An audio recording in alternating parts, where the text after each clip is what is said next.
चला ना, ना तुम्ही कधी केला असेल ना खाल्ला असेल. ही रेसिपी मीच पहिल्यांदा केली हो, पण एवढी भारी लागली तुम्हाला काय सांगू. एकदम मस्त चमचमीत असा तूप टाकून केलेला आंबा भात, तर तो एकदम टेस्टी लागतो. तर कसा करायचा? खूप कमी साहित्य लागतं. एक कांदा, एक टोमॅटो, एक कैरी, 2 मिरच्या आणि मस्त त्याच्या यानुसार आपल्याला स्लाईस तयार करून घ्यायच्या. तर कांदा, टोमॅटो आणि कैरीच्या आपल्याला स्लाईस तयार करायच्या आहे. मिरची आपण अखंडच तशी ठेवणार आहे. मग एक पॅन घ्यायचा, पॅनवरती मस्त त्याला छान असं फ्राय करून घ्यायचं. हवं तर चुलीवरती ना तर खूप भारी भाजलं जातं, पण आजकाल आपल्याला गॅसवरतीच भाजून करणं पडतं, म्हणून छान असं नॉनस्टिकी पॅनवरती ठेवलं आणि मस्त असं खरपूस असं आपल्याला भाजून घ्यायचं आहे. तर सुरुवातीला 5 ते 10 मिनटं तसंच मी तव्यावरती छान असं वाफवून दिलं. त्यानंतर आपल्याला थोडीशी तुपाची धार किंवा तेलाची धार टाकायची आहे.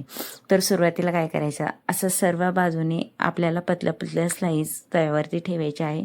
2 मिरची त्यामध्ये टाकायची आहे आणि लसणाच्या पाकळ्या टाकायच्या आहे.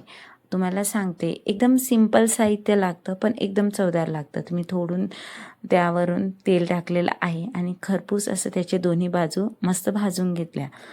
तर तव्यावरती छान खरपूस भाजीपर्यंत मी भाजून दिलं. तुम्हाला आता व्हिडिओमध्ये दिसतच असेल, या पद्धतीनुसार मी भाजून दिलं. तर एकदम खरपूस कांदा पण भाजलेला होता, टोमॅटो पण, कैरी पण. आणि कैरी बघा, मी खूप आंबट न घेता थोडी मीडियम आंबट जी कैरी असते पेवंदी आंब्याची किंवा थोडीशी गुलछट जो आंबा असतो ना, त्या आंब्याची घेतलेले आहे. तुम्ही आंबट आवडत असेल तर तुम्ही आंबट कैरी घेऊ शकतात. आता सर्व मिश्रण छान भाजलेलं होतं. लगेच कांदा, कैरी आपल्याला त्या मिक्सरच्या एका भांड्यामध्ये काढून घ्यायचं आहे आणि याचं एक असं जाडसर किंवा आपल्याला वाटण तयार करायचं आवडीनुसार. तर मिक्सरमध्ये पूर्ण हे साहित्य भरून आपल्याला हे मिश्रण काढून घ्यायचं आहे. आंब्याच्या सीझनमध्ये एकदा तरी अशी चटणी तयार करून आंबा भात नक्की करा. मग काय केलं, लगेच ते मिश्रण काढल्यानंतर त्याच तव्यावरती थोडंसं साजूक तूप किंवा तेल घालून मस्त आपल्याला तडतडून फोडणी द्यायची.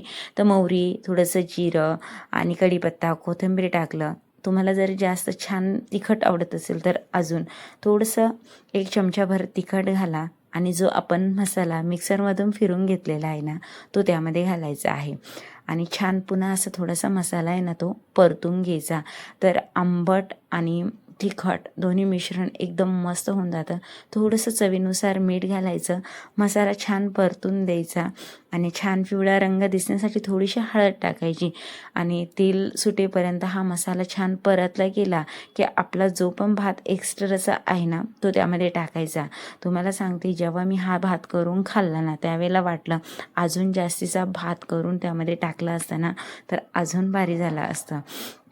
तर सहज म्हणून आज कैरी घरामध्ये आहे, आपण काहीतरी छान भात करून बघूया, म्हणून मी असा आंबा भात तयार केला. तर खरं सांगते खूपच भारी झाला होता. मला पण खूप आवडला, मुलांना पण खूप आवडला. अगदी त्या चटणीमध्ये तसाच भात टाकून खाल्ला ना तरी पण छान लागतो, पण फोडणी दिल्यानंतर त्याची चवच खूप भारी लागते. तर यानुसार दिसायला पण एकदम मस्त असा चमचमीत भात तयार झालेला होता. तर बघू शकता, तुम्ही मसाल्याचा भात नेहमीच खाल्ला असेल किंवा वेगवेगळ्या प्रकारचे भात खाल्लेले असेल, पण कधी आंबा भात खाल्लेला आहे का हे एकदा नक्की कमेंट करून सांगा किंवा तुम्ही केलेला आहेत का. तर आज मस्त असा चमचमीत आंबा भात तयार झालेला आहे. लाईटली जेवण करायचं होतं, वरण भात खायचा कंटाळा आला म्हणून आंबा भात तयार केला. तर एकदम मस्त झकास असा आजचा आंबा भात तयार झालेला आहे आणि यानंतर तर मी नेहमीच करून खाणार आहे, कारण की मला तो प्रचंड आवडलेला आहे. खायला पण एकदम टेस्टी लागत असल्यामुळे नेहमी करून खायला काहीच हरकत नाही. आणि आपल्याकडे नेहमीच कैरी स्टार्टिंगला सुरुवातीला ज्यावेळेस आंब्याची सुरुवात होते त्यावेळेला पण मिळते, शेवटपर्यंत कैरी असते. त्यामुळे तुम्ही 4 ते 5 महिने या पद्धतीनुसार आंबा भात नक्की करून खाऊ शकता. त्यावरती तुपाची धार टाकली की चवच भारी लागते. तर आजची रेसिपी कशी वाटली ही कमेंट करून सांगा आणि या पद्धतीनुसार तुम्ही रेसिपी ट्राय करतात का हे सांगा. तर एकदम भारी लागला खाऊन बघितल्यानंतर. तर असाच आंबा भात तुम्ही एकदा नक्की करा. पुन्हा भेटूया अशाच मस्त चमचमीत छान छान रेसिपीसोबत. तोपर्यंत बाय बाय.